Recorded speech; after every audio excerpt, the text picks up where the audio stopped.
All right, everyone, welcome to our Fresh Find series where for the month of June, we are celebrating America's 250th birthday with a bit of a road trip across the country.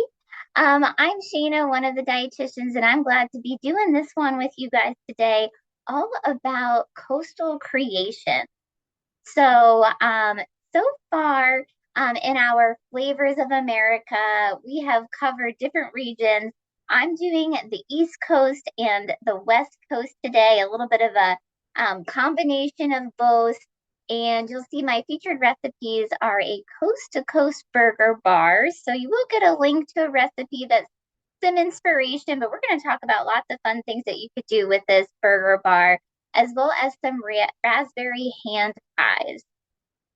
So, in case you have missed us in previous classes this month, I just wanted to highlight what we've already covered so that way you can check out our YouTube channel if you want, if you missed any of these. So, in the beginning of the month, Jenna covered the Southwest region.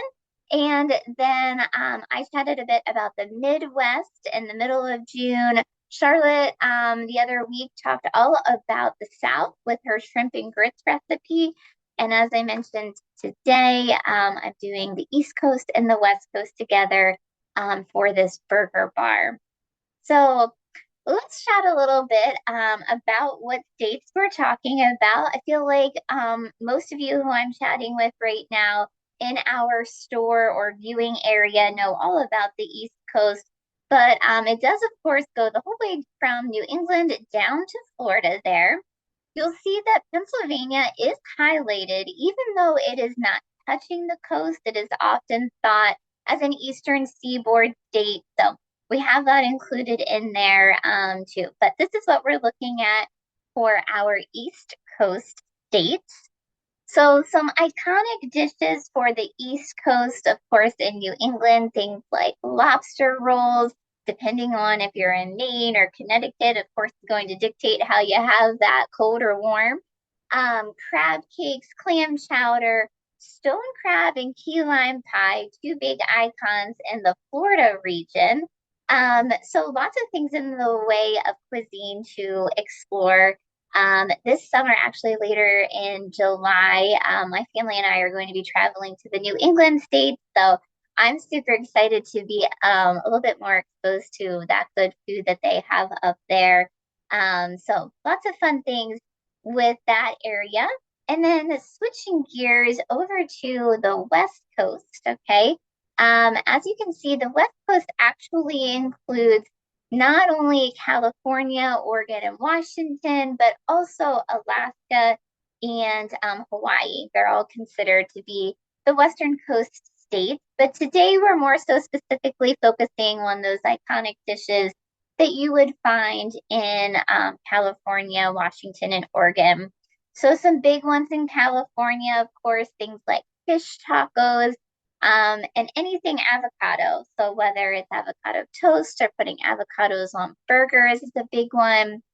Tri-tip steak, if you're not familiar with that, the tri-tip is a certain cut of beef that is becoming more and more popular, but especially out on the West Coast, California, it has started to grow in popularity in Texas.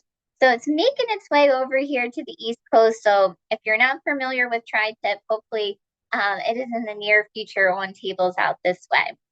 But then also things like cedar planked salmon is big in the Oregon, Washington area. Dungeness crabs, which are going to be bigger and more iconic out that way. And then Marion pie. If you're not familiar with that type of pie, it's usually a mix of blackberries and raspberries, sometimes more heavy on the blackberries. Very big in Oregon, but we're covering it for both West Coast and East Coast today with the raspberry pie because I just feel like all across the United States we celebrate different pies. I've already made a berry pie during the Midwest class, so we're keeping up with that trend with the pies that we're making today. So let's start off with this coast to coast burger bar. Okay. So I have lots of different ideas and options, and I feel like this can be a great way to celebrate America if you're looking for some different things to bring to your 4th of July table coming up in about a week or so. Because I feel like we always do the hamburgers, the hot dogs, but maybe if we want to elevate it a bit, and like I said, really celebrate America, you could have out these different ideas for toppings and whatnot to put on the burgers. So, starting off on the East Coast, usually it's going to be a beef burger, but that's not to say you couldn't do a turkey or a chicken burger too. For the roll, you could do a regular old roll, or especially I feel like in the central PA area, potato rolls are a big thing. Um, Crab meat, Cooper sharp cheese, one of my favorite cheeses to use. Or we could think more about New England and doing a Vermont white cheddar. And then, of course, bringing in things like coleslaw or other pickled vegetables could be very great for the East Coast side of things. On the other side of that, we have some West Coast ideas. So perhaps, you would lean into that turkey burger or a salmon burger would be really nice. Instead of doing a roll, maybe you do something like a lettuce wrap, avocado slices or guacamole, salsas, pico de gallos, or very notable out that way would be doing like a Thousand Island dressing on top of your burger. So once again, this is just meant to give you inspiration, fun ideas to kind of take your burgers up a notch for this 4th of July and celebrating all of America. So we're going to pause there before we get into the raspberry hand pies, and I'm going to build some burgers over here for you, show you what I have on display. So let me stop sharing that, and we will pull up my ingredients here. Okay. So I always tell you guys, but check out the seasonal section. That is where you can pick up all of these fun goodies for your 4th of July and America celebrations, like the plates, the decor in the back. Don't forget about getting some flowers, okay? Can really jazz it up that way. So I have two different plates here for us to build an East Coast as well as that West Coast burger. So starting off with the East Coast, I do have that potato roll that I mentioned. And for the West Coast, I have a whole wheat roll. You could, just leave it at the lettuce if you wanted, but I thought, oh, we'll do the whole wheat roll. I did give lettuce to both of them. We got to get in a little veggie. And then on the grill, I have already cooked our burgers. So for the East Coast, I am going to put one of the beef patties on there. And then for the West Coast, I have a salmon burger. Now, both of these burgers I did buy frozen in our stores, just to note how convenient that can be, because you can always just have them in your freezer and you can grill from frozen. So don't forget about that. That's a quick and easy way to do things too. So our East Coast and our West Coast, we got our beef, we got our salmon. Now let's build these up here a little bit. So we will start with the East Coast over here. I am going to top our burger off with some crab meat. So we already got some good protein here with the beef, but we're really taking it up a notch with the crab meat. This crab meat in particular in our stores is steamed and ready to eat. So the recipe that's provided has you kind of mixing this together with some other ingredients to jazz it up. But I was like, I just really want the straight crab meat on there. You can decide if you want to warm this up or do it cold. I just wanted to let that shine and not mix it with some other ingredients. But you could if you wanted to, or you could just have this container out for your guests for them to do what I just did here. But then, of course, we are going to take it up just a bit with some Old Bay seasoning. So I'm just going to sprinkle that right on top of my burger on the crab. Love it. Okay, right on there like that. Old Bay goes so great on so many different things, right? If you're having some French fries at your get together, some chips, whatever it might be, even on some veggies, put it into the veggie dip with some yogurt. There's lots of ways that you can use that Old Bay seasoning. All right, so We have our East Coast burger over there. We will go ahead and top that off. Looking great and lovely. Okay. Now let's switch gears over to our West Coast burger. We have that salmon patty down. And as I mentioned, things like salsa, guacamole, pico could go really great on that. I am not an avocado guacamole kind of gal. So I decided to go the salsa route, but do something a little different and use our brand of mango salsa. I thought would be very nice on here. So I'm going to go ahead and scoop that on there. This is just a mixture of the mango, some red onion, jalapeno, cilantro. Gonna add a nice vibe of freshness, a little bit of spice to our salmon burger. And then just for a pop of color, I have some red cabbage here too that I'm gonna pop on there. Okay. And now we have our salmon burger. Okay. We'll top that off. Two very different burgers, different ideas, but they can all be at the same party, right? Lots of options for everyone. So give that a try. Like I said, if you're looking to do something a little bit different this 4th of July, I think that those can be some really fun avenues to go down. All right, let me bring my screen back up for you guys here again to talk about these raspberry hand pies.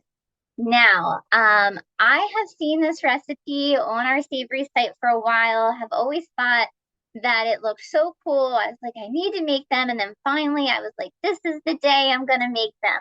And I'm telling you this story for a reason, which I'll show you in a minute.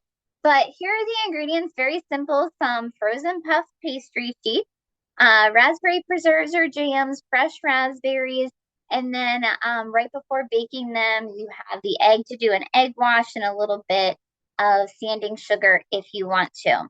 So here are the directions. Now, my plan was that I was going to make these for you guys live, but I'm going to be honest, I made them this morning and I'm not super pleased with how they turned out. We'll see. Okay, I'm going to talk through these directions with you here in a minute, but let me just show you. This is what they looked like before they went into the oven. Okay, so in the way of puff pastry, uh, let me just show you. Okay, here, but take this picture in all of its glory. How cute and how adorable they look. All right, but let me stop sharing that. And let's chat. Let me move this here. Let's chat about puff pastry for a minute.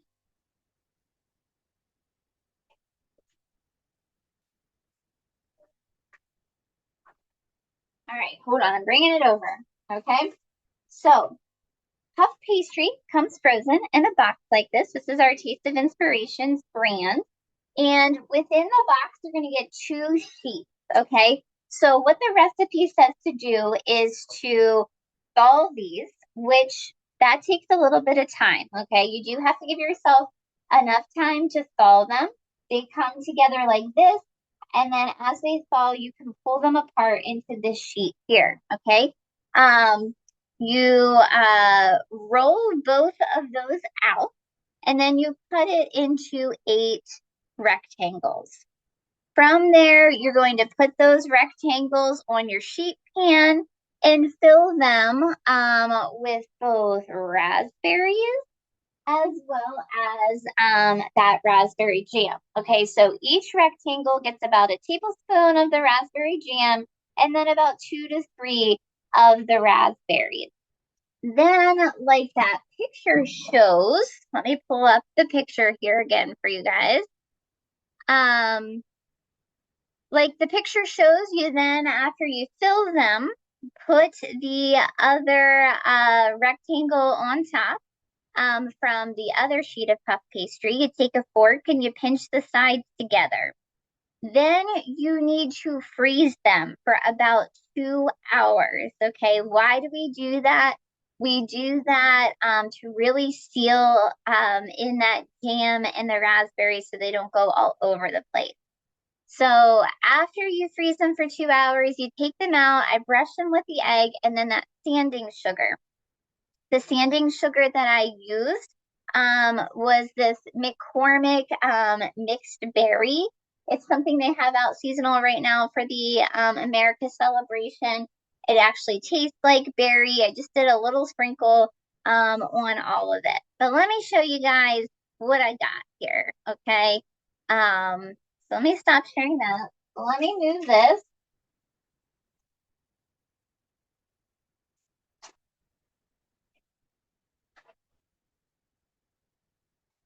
Okay, here are my pies. Now, would we say that they look like the picture? Yeah, I guess now that I have put them on a pretty plate, they do. Okay, but it wasn't what I was expecting when I made what I made before I put it in the oven, right? When I made what I made, I thought that they kind of looked like Pop-Tarts. I was like, oh, how cute and adorable are these? And that's kind of what I was expecting when I pulled out. But as you can see here, because they are, puff pastry, it's going to puff up, which, that is what puff pastry is supposed to do. Um, so this right here would kind of be more like a toaster strudel, if you're familiar with those. They're going to be light, fluffy, airy texture. Whereas I think that if I would have used pie dough, like a pie crust dough, then obviously it wouldn't have puffed up like this and would have stayed more in that shape of what I showed you the picture was like. It would be a little bit more of a dense, chewier pie compared to something like this. So it really depends on what you're going for, what you're looking for. I feel like these were a good deal of work. Okay, not that I'm telling you not to make them, but the process of thawing the puff pastry, freezing them for 2 hours, and then, going from there. It's a lot going on. Whereas if you would have had the pie dough, we would have been able to cut out some of those steps.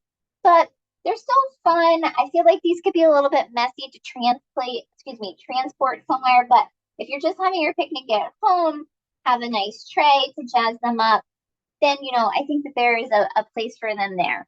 But that's what we do with recipes, right? Everything is trial and error. It's not always going to turn out how we thought at the time. But another tip I thought about with the puff pastry too would be to roll it out a little bit thinner. Okay, so it does recommend rolling out the puff pastry, but in order for it not to over puff, the recommendation is about a quarter of an inch, which I probably didn't get it down quite that far because I was a little worried about it sticking too much.